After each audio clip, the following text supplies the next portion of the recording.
अच्छा अच्छा, ये सेकंड पार्ट है स्टैटिस्टिक्स का, जिसमें हम लोग डिस्क्रीट डाटा और कंटिन्यूस डाटा से स्टार्ट करने वाले हैं।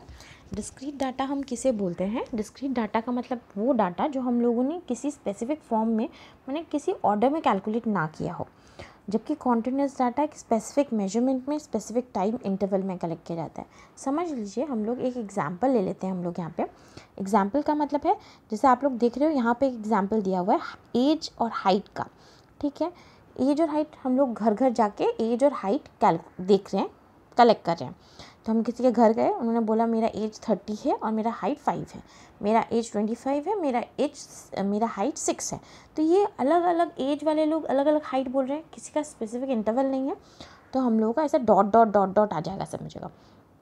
ठीक है, लेकिन कंटिन्यूस डाटा में क्या होगा, एक इंटरवल में, यानी हम लोग जब कलेक्ट करने के लिए जा रहे हैं, कि घर घर जब जाके हम लोग कलेक्ट कर रहे हैं, तो हम लोग क्या कर रहे हैं, हम लोग बोल रहे हैं 0 से 3, मतलब 3 साल के, 0 से लेकर 3 साल के जो बच्चे हैं उनका एज बता दो।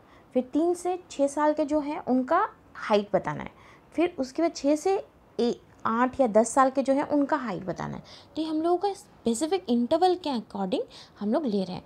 तो उसके अकॉर्डिंग जब हम प्लॉट करते हैं तो ग्राफ हमेशा देखने में ऐसा होता है, जबकि डिस्क्रीट का जो ग्राफ होता है वो हमेशा इस तरह का होता है देखने में।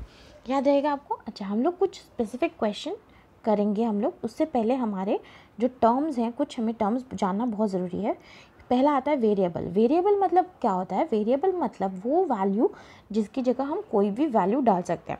जैसे अगर समझ लो, मैंने बोला कि मैंने फिज़िक्स में x मार्क्स मुझे मिला है, तो x मार्क्स का मतलब कुछ नहीं है, कोई इसकी जगह 60 भी बिठा सकता है, कोई इसकी जगह 50 भी बिठा सकता है। आप लोगों ने बचपन से लेकर अभी तक देखा होगा, आप लोगों ने x की वैल्यू निकालते हो हर क्वेश्चन में। एज कितना होगा? x। पैसा कितना मिलेगा? x। मतलब ये जो x है इसकी वैल्यू हमें कभी भी कुछ भी मिल सकती है, तो इसे कहते हैं वेरिएबल। वेरिएबल की फिक्स कोई वैल्यू नहीं होती है, हम लोग जो निकालते हैं या आती है या मानते हैं वही उसकी वैल्यू होती है, उसे कहते हैं वेरिएबल। ठीक है, क्लास इंटरवल किसे कहते हैं? वर्ग। ये जो क्लास इंटरवल होता है वो हमारा होता है, जैसे मैंने आपको पिछले इसमें शीट में बताया था कि 0 से लेकर 3 एज के बच्चों की हाइट हम लोग ढूंढ रहे हैं। तो ये जो है इसी को हम लोग कहते हैं इंटरवल। ठीक है, क्लास इंटरवल। यहाँ पे देखो, क्लास इंटरवल का एक छोटा सा एग्जांपल दिया है, 0 से 5, 5 से 10, 10 से 15। आप लोग देखोगे 5 to 5 है, यहाँ पे कोई जंप नहीं है। 10 to 10 है, यहाँ पे कोई जंप नहीं है। तो इन जो क्लास इंटरवल होता है ये बहुत इंपॉर्टेंट होता है। अच्छा, क्लास साइज़ कैसे पता करते हैं हम लोग? क्लास साइज़ पता करते हैं, हमें सबसे पहले देखना पड़ता है, जैसे हम लोगों को ये वाला एग्जांपल देख लो, इसका हमें क्लास साइज़ पता करना है। तो सबसे छोटी वैल्यू क्या है? 10, और सबसे बड़ी वैल्यू क्या है? 15। यानी 15 जो है वो आपका जो है ऊपरी वर्ग सीमा है, और जो 10 है वो आपकी है निम्न वर्ग सीमा। ठीक है, अच्छा, आप लोग जब इन दोनों को माइनस करोगे, यानी 15 माइनस 10 तो 5 मिलता है। मतलब इनके बीच का जो क्लास साइज़ है वो कितना है? 5 है। ठीक है, वर्ग माप कितना है? 5 है। यहाँ पे आप लोग देख सकोगे ये भी 5 है, ये भी 5 है, ये भी 5 है, हर 5 ही है।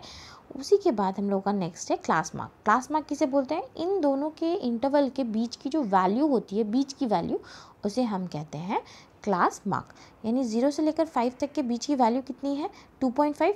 तो उसी तरह हम लोगों ने इसी इंटरवल का हम लोगों ने क्लास मार्क निकाला है, तो 10 + 15 / 2, इसकी हमारी 12.5 जो है क्लास मार्क आ गया है। ये आप लोग ये फॉर्मूला भी यहाँ पे दिया हुआ है हिंदी में, आप लोग इसे आराम से कर सकते हो। अच्छा, इसके बाद आता है फ्रीक्वेंसी। फ्रीक्वेंसी टेबल आपको पिछले क्वेश्चन में बना के, पिछले जो स्लाइड था उसमें बताया गया था आपको।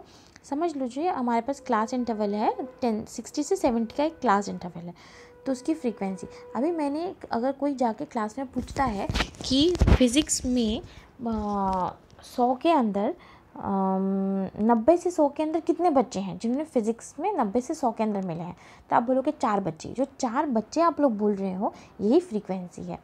ठीक है, याद रहेगा आपको? जब हम लोग किसी चीज़ को कैलकुलेट करते हैं नंबर के थ्रू इंटरवल के अंदर, तो हम उसे कहते हैं फ्रीक्वेंसी। अच्छा, क्लास लिमिट आपको पहले भी बताया था। वर्ग सीमा किसे बोलते हैं? एक ऊपरी वर्ग सीमा होती है, एक निम्न वर्ग सीमा होती है।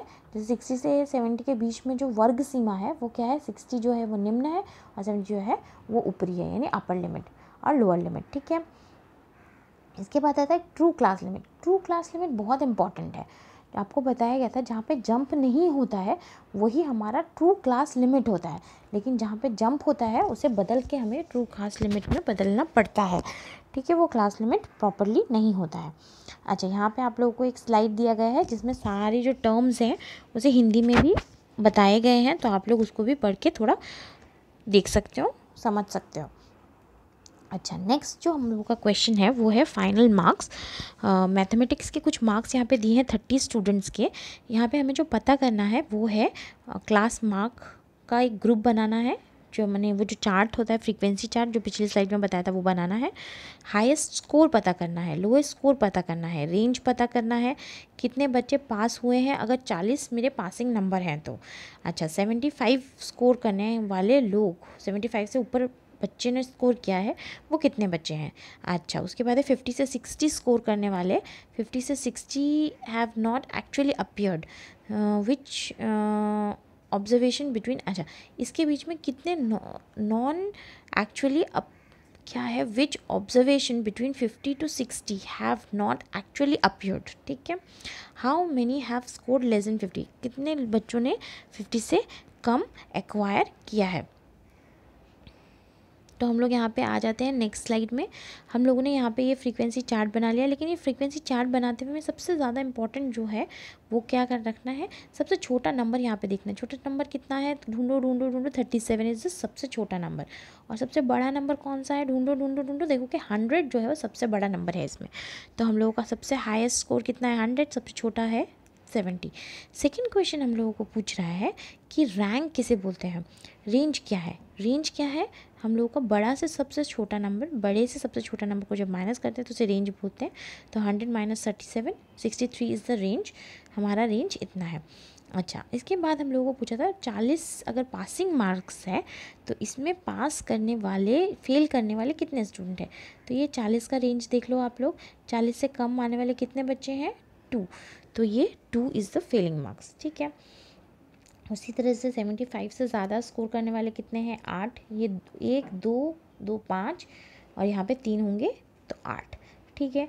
इसके बाद हम लोगों को आता है number of student less than 50। 50 से कम आने वाले बच्चे कितने हैं, 50 से कम आने वाले बच्चे 3 और 2 दोनों को ऐड कर लो, 5 5। अच्छा,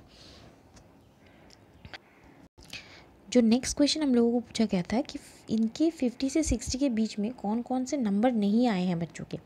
तो क्या क्या नहीं आया है यहाँ पे ज़रा देख लो। 51 है क्या, नहीं है। 52, 53 इज़ देयर, 54 55 ऐसे करके आप लोग 52 भी है, ऐसे करके ढूंढोगे जब तो आप लोगों के सिर्फ ये जो 3 नंबर है वो नहीं आए हैं किसी भी बच्चे के। तो ये है आप लोगों का रिज़ल्ट। आप लोगों को यहाँ पे क्लास साइज़ निकालना बताया गया है। आप लोगों को बोला था क्लास साइज़ कैसे निकालते हैं, सबसे ऊपरी वैल्यू को माइनस करते हैं सबसे निचली वैल्यू के साथ, तो उसे हम लोग क्लास साइज़ बोलते हैं। लेकिन उसके लिए हमेशा जंप नहीं होना चाहिए। जैसे आप लोग देखो इसमें जंप नहीं है, दिखा, ये 100 से 120 और 120 से 140, फिर 140 160। अगर जंप होता है तो नहीं होगा, याद रहेगा आपको, जंप होगा तो नहीं होगा, जंप नहीं होना चाहिए। यहाँ पे एक मिस हो गया है मोस्ट प्रॉब्ली, 140 to 160 एक और ग्रुप था वो मिस हो गया है, ठीक है। अच्छा, लेकिन यहाँ पे जो है वो कंटिन्यूटी नहीं है, कंटिन्यूटी नहीं है वो। तो कंटिन्यूटी के लिए हम लोग क्या करेंगे, कंटिन्यूटी के लिए हम लोग करेंगे इसके बीच में और इसके बीच में कितने का गैप है, 1 का गैप है, एक नंबर का गैप है 1 का। तो उस 1 को हम लोग पास कितने का गैप है इन दोनों के बीच में, 4 और 5 के बीच में 1 का गैप है ना। 1 को 2 से डिवाइड कर लेंगे, क्यों, 2 हिस्सों में बांटना है। तो ये आ गया मेरा 0.5, ठीक है, 0.5, ठीक है। तो 0.5 जब आता है हम लोगों के पास तो हम लोग 0.5 क्या करेंगे, 0.5 पहले वाली वैल्यू के साथ, यानी पहले वाले वैल्यू के साथ 0 के साथ ऐड कर देंगे और इसमें इसके साथ ऐड करेंगे और इससे माइनस करेंगे, ठीक है। तो 4.5 ऐड कर दिया मैंने, इससे ऐड करेंगे, 4 के साथ ऐड और 5 से माइनस, फिर 9 के साथ ऐड, फिर 10 के साथ माइनस। इस तरह से जब हमारा इंटरवल आएगा तो देखोगे आप लोग जंप जो है वो नहीं रहेगा। जैसे आप लोग देख रहे हो 4.5, यहाँ पे 4.5 आया तो जंप नहीं रहा, तो उसके बाद हम लोग माइनस करेंगे तो हम लोगों का आंसर आ जाएगा। लेकिन यहाँ पे जंप नहीं था तो हम लोग डायरेक्ट हम लोगों ने माइनस कर दिया है। 120 से 100 is the 20 is the class size. आप लोगों के लिए 2 होमवर्क दिए गए हैं, ये होमवर्क आप लोगों को करना है अपनी कॉपियों में, ठीक है।